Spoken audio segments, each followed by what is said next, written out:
Okay,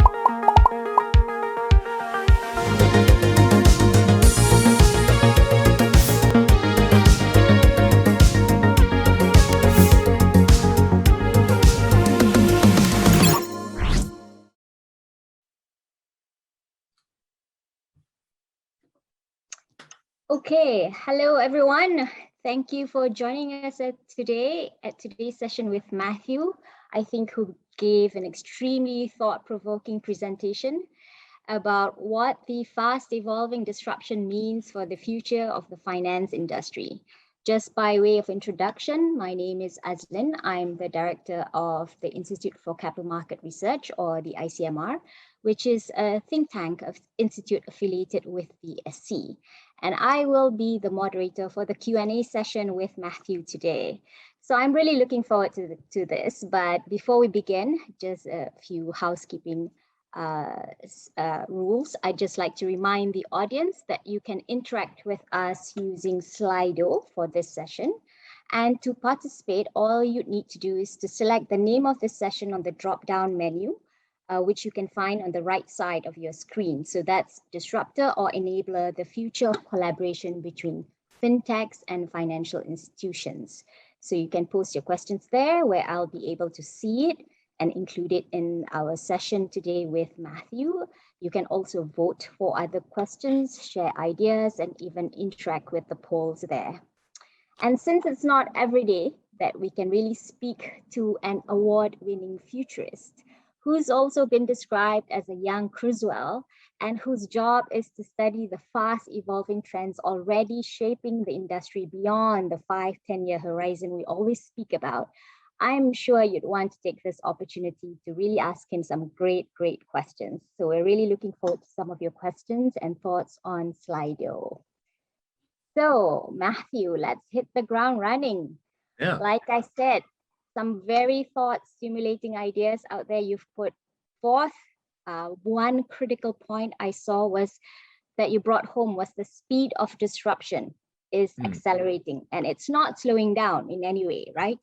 Yeah. Especially with COVID-19 accelerating many of these trends, and you even showed the stats for that.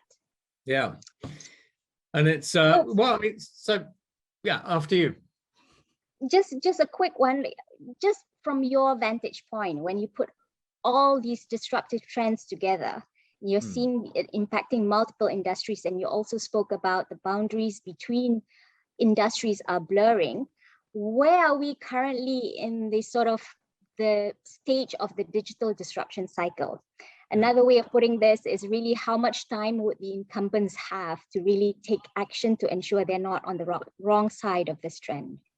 So when you have a look at the disruption cycle, particularly from a digital perspective, we've been going through it really for the past 2 decades. Now, what I mean by that is, if you have a look at a lot of the tech giants, they were born digital in the 1990s, sort of 2000s. So from a banking perspective, though, the vast majority of banks have been undertaking some quite serious, expensive, and challenging digital transformation programs, certainly for the past decade. A lot of those initiatives have been put on steroids, particularly through COVID, and so on and so forth. So the banking industry has been on its own digital transformation journey for really quite a long time, but these large banks basically take a very long time to transform anyway. However, when we actually have a look at the need to digitally transform, and when we actually have a look at the urgency that's related to that, giving you a sort of an example, Amazon is now the US's 3rd largest loans provider.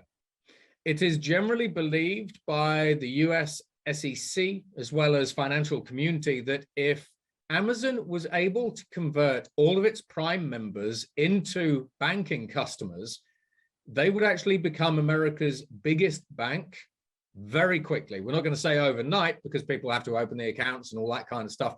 But when we talk about digital transformation, if you're comparing one large bank to another large bank, they're kind of level pegging.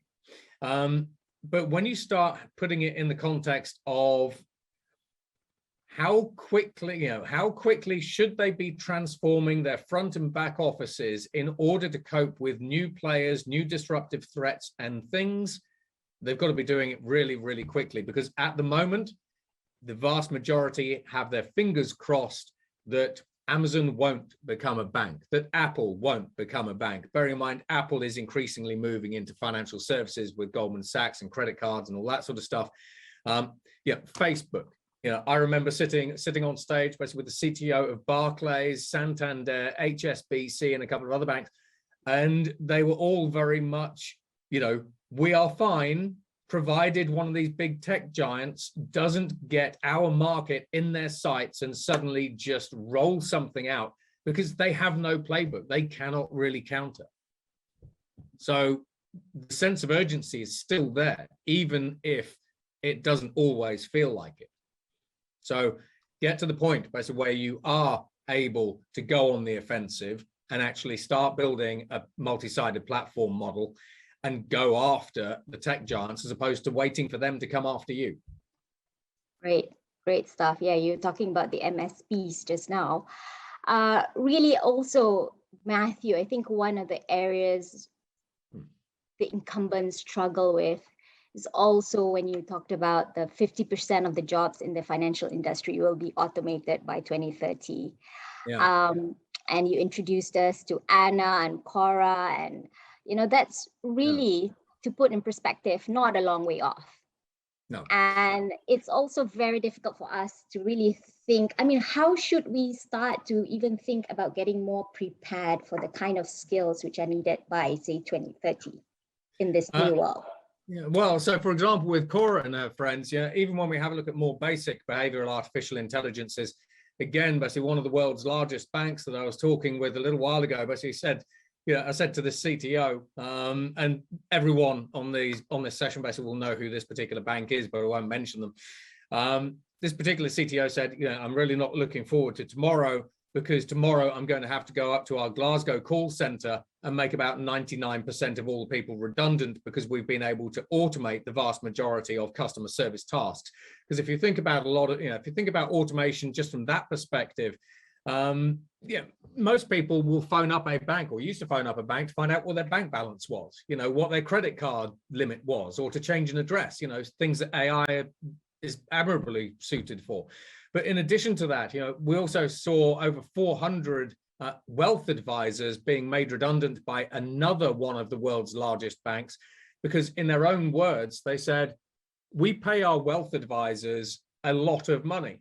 But increasingly, we're finding that robo-wealth advisors actually give a 14% return versus a 6% return, and they are the cost of compute. So as opposed to paying wealth advisors £100,000 a year or more, we can just use artificial intelligence, and we can pay Amazon. For cheap compute, and off we go. So in terms of getting prepared, though, and again, if you have a look at Goldman Sachs, over 3/4 of Goldman Sachs's staff are now data scientists and, shall we say, technologists. Right. So the first thing that banks have to do is get a point of view. What's changing now? What's changing in the short term, mid-term, and long term? What are the skills that they are going to need in the future? So, for example, we're seeing the rise of quantum computers. Now, quantum computers are insanely good at what we call processing risk matrices. They can do it in a flash. So the vast majority of banks are now starting to play around basically with quantum computing, but quantum computing engineers, quantum computing programmers, quantum computing ML and AI specialists, et cetera, et cetera. And then, of course, we have data scientists, digital transformation experts, and all those sorts of things. So when it comes to skills, a lot of banks basically, the first thing that banks have to do is figure out what skills do they actually need. The other problem that banks increasingly have or have had basically is actually trying to hire software developers, for example, because a software developer will go, well, shall I work for a cool tech company? Or shall I work for this rather boring bank? So again, a lot of the banks that I talk to say, we know that we need software engineers, software developers, DevOps, all these kinds of things, data scientists. But frankly, we are trying to attract that talent. Yes. And we're trying to attract the talent, and yet we are competing with Google, Microsoft, Accenture, whoever it happens to be, basically for those talent pools. And frankly, we aren't that exciting a company. And so banks have got a lot of challenges when it comes to hiring as well. But look at the future skills, future jobs, future things to be done. And then you have to make yourselves an attractive place to work, which then comes down to culture, giving people a sense of purpose, providing them with challenges, remuneration, all that kind of stuff. Yeah, I mean, I totally agree. I mean, we've done a study on this as well, but more in Malaysia. We saw that a lot of the millennials and the younger generation did not really see sort of the banking industry or the financial industry as the sexy place to work in, especially, so I don't really know whether it's also the regulations, like, they impede, it's a barrier to really innovating and experimenting with new things. Well, I mean, for example, if you actually have a bank that has a sense of purpose, so embraces ESG, where they say, well, okay, what we're going to do is we will take people's money, but actually we're going to invest that money basically in ways that help save the planet. So kind of that ethical capitalism piece. Right. That increasingly, that kind of thing, basically that purpose-based design is attractive to millennials. Exactly. Why work with us? Well, because fundamentally you might actually be doing X, Y, and Z, but we are trying to help solve some of the world's greatest challenges. I mean, HSBC, for example, increasingly try to move the bar on the future of water, this sort of stuff. So there's that ethical purpose that banks can talk to. But again, it's a culture thing and a business thing. Exactly. I'm just going to take one question from the Slido, I think, Matthew. So one question is it more cost effective for banks to build solutions in-house or collaborate with fintechs? So it's a great question, and it's actually really on point. So thank you for that, firstly. You need to build your ICT stack basically and develop your solutions in a way that helps you become more agile, flexible, and gives you the ability to move at speed, react at speed, and move into new markets at speed. So generally, the answer here is when you have a look at core banking systems, you have a core banking system that goes into the cloud. However, you should then buy the services that you care about as a service. So we mentioned, for example, KYC, AML, these different things. Because one of the biggest problems that incumbents have today is they have a huge amount of legacy infrastructure because they did build all this stuff themselves. Whereas as a fintech, I don't go and invest in a load of legacy infrastructure or build stuff myself, because if I want KYC, I phone you up, we have a conversation, you tell me how great your cloud KYC solution is, I give you kind of my corporate credit card, you give me a link, and then I integrate the two systems together, which is generally quite easy with API in the API economy and everything else. Now I've got full access to global KYC or AML or whatever it happens to be, or fraud detection, or global banking, as we saw. So this isn't necessarily, so banks should collaborate with fintechs. They should collaborate with other industries as well, because don't stay in your own industry or swim lane. Look outside your industry. That's really crucial here as a concept. But buy things in as a service and then avoid getting locked in, because you have to be able to move in this new world at speed. And if you ask this question, if I do this, will it help my business react and move at speed? If the answer to that question is no, don't do that. Okay. Thank you for the question. Great. Speed is imperative, basically. Yes. Whatever actions that we're considering as incumbents, I think that's foremost in our minds. Another question: if we go beyond banking, how has digitalization disrupted the ecosystem for companies trying to get fundraising? So great question. So this is where we look at things like crowdfunding. So crowdfunding basically has obviously sort of been doing very well. When you have a look at the amount of business, particularly sort of B2B, B2C, based fundraising that now takes place. About 30% of all fundraising is now done via crowdfunding platforms. Crowdfunding platforms, especially on the one hand, quite interesting because they allow those platforms and other companies to get a sense of what's hot, what's not, what people are investing in and what they aren't investing in. To give you an example, basically in the UK, we have, we've got Lloyds Bank.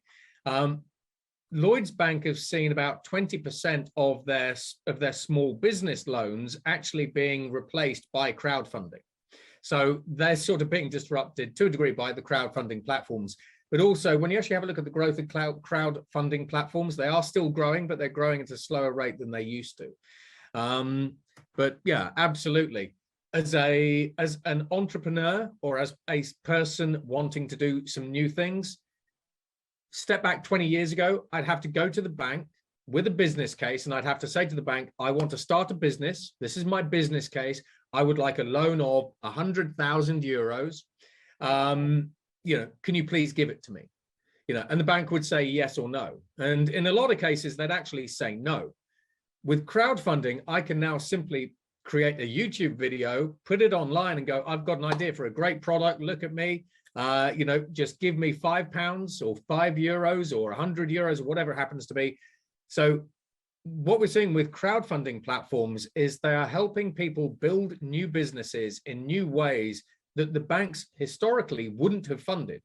And so, right. But the majority of banks similarly aren't really embracing crowdfunding. So things like, Circle and, all that kind of stuff, Kickstarter as well, slightly different, but same sort of, same group.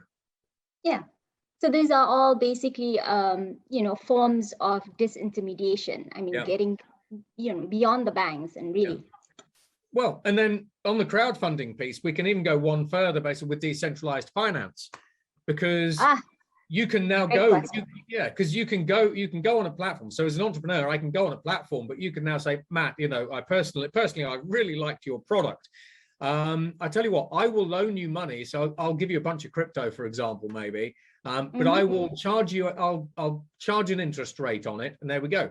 So this is where we go from incumbents to fintechs to then the role of decentralized finance as well. And decentralized finance, when you actually have a look at the growth of that, decentralized finance is a way to disrupt the fintechs who are disrupting the incumbents. So we have this kind of perpetual cycle of disruption going on. But decentralized finance basically is increasingly interesting, as well as, say, NFTs, non-fungible tokens. Exactly. Slightly different conversation, but yeah. A slightly different conversation, but I think there's a lot of interest on it. There's a question on Slido as well, and that's so a great segue. Is decentralized finance going to disrupt the finance and existing financial intermediaries, including the fintechs themselves? So it can do. So as with anything, basically, it depends what is the problem you're solving, how are you solving it? So giving you an example, if I go to a bank like HSBC and I say, there is a high chance basically that there are some fintechs basically who will disrupt you. They'll sort of go, okay, sort of get that, and then they'll laugh at it or they won't, but either way, they'll sort of go, okay, we kind of get that idea. If I went to HSBC and I said, but I have another company that's going to disrupt you or could disrupt you. And they said, well, go on. We've probably heard of them. And I say, you've definitely not heard of this one. Yeah, in your competition briefings. And I go, well, I think we probably have. I say, okay, Fortnite. Fortnite is literally becoming the epitome of a decentralized finance platform. And they're not the only one. When you have a look at the gaming industry, with Fortnite, the vast majority of their profits already come from microtransactions, people who are buying avatars, goods, products, services, basically on the Fortnite platform. Fortnite have 200 million users, and they're all younger users who don't necessarily love traditional incumbent banks. So what would happen if Fortnite said, hey, everyone, we've just bought out a Fortnite credit card, and you've all been pre-approved. And then Fortnite can start spinning it up. So when we actually have a look at decentralized finance, we're already seeing fully autonomous finance companies in Hong Kong and Wall Street. So typically these are hedge fund companies that are literally run by artificial intelligence with no humans involved. Decentralized finance platforms provide individuals, organizations, and institutions with a way to plug into their system. So you could have Fortnite, the decentralized finance platform, and Fortnite say, and if you want to offer global banking services to our users, just plug into our platform with this API. And off you go. And all of a sudden, kids are buying crypto, selling crypto, they're buying foreign exchange, selling foreign exchange, they're trading shares. Basically, as they're running around, basically the gaming platform, you know, a pop-up pops up going, hey, Apple stock's really hot at the moment. Do you want to buy that? Buy that. Yeah. Congratulations, you own stock in Apple. So decentralized finance is talked about. I think it should probably be talked about more, because when you actually have a look at what technology lets us do, it lets us decentralize and democratize access to any service. And decentralized finance platforms are riding these new trends. Fintechs actually kind of aren't, which then again shows us the speed of disruption, because fintechs were the big hot thing. Now all of a sudden decentralized finance, even though basically it's a kludge of different ecosystem players and everything else, it's not easy to get your head around this kind of this gray area that's made up of lots of individual players that don't really look like they're connected to one another. Yeah, there is this ecosystem forming, and it's really quite an interesting one. So thank you for the question. Awesome.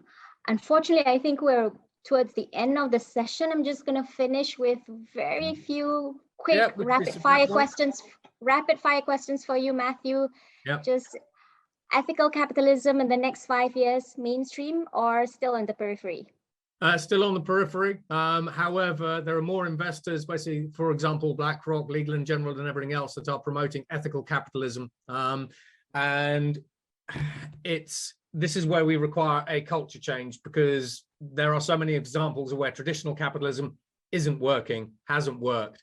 And ethical capitalism, just as a quick one, invests in people, planet, as well as the financial well-being of the organization itself. So it's a very interesting thing, but it is becoming increasingly popular, but it's periphery still. Great. Future financial services, trust in humans or trust in machines? So there are actually people who are trying to develop artificial intelligences that make you trust them, because it's like you and I are having a conversation. So how do I, Asleen, I could probably trust you, is my feeling. But ultimately, when we're actually looking at each other through a screen, if I can manipulate pixels and if I can manipulate sound, so kind of like the deepfake space, I can figure out with a machine already that if a machine says to me, Matt, you should invest basically in this coal company, and I go, oh, the machine can already read my microfacial expressions via the camera and go, that's probably not what he wants to do. I'm going to do this. So we actually have AIs that are being specifically built with the purpose of getting people to trust them. But we should have trust in people, but you should never really trust a machine, because it's a bunch of code. Right.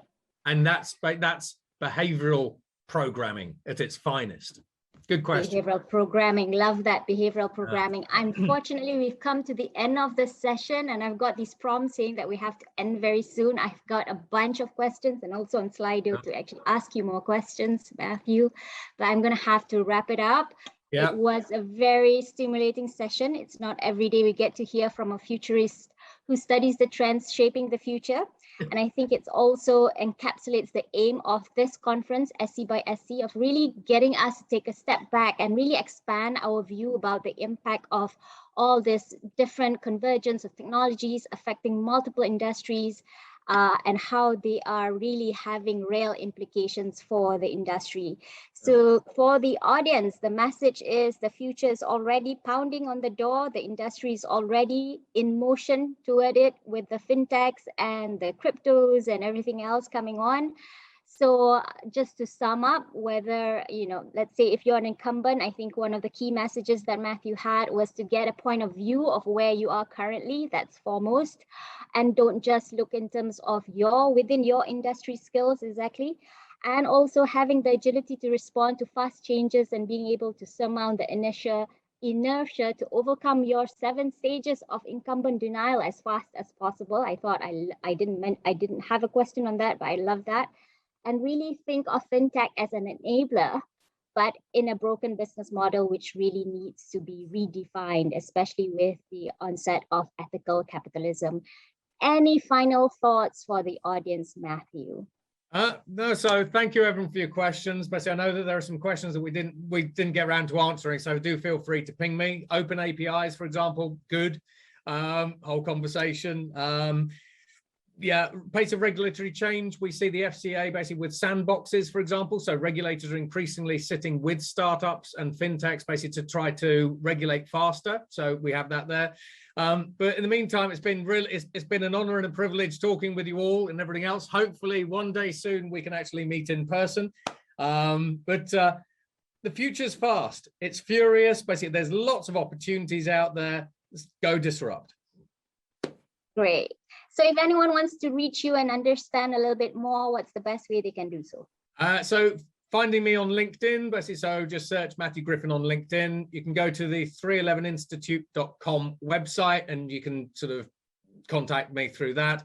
And I'm also on YouTube as well and all that sort of stuff. But LinkedIn and 311institute.com, which is actually, there you go, 311institute.com website.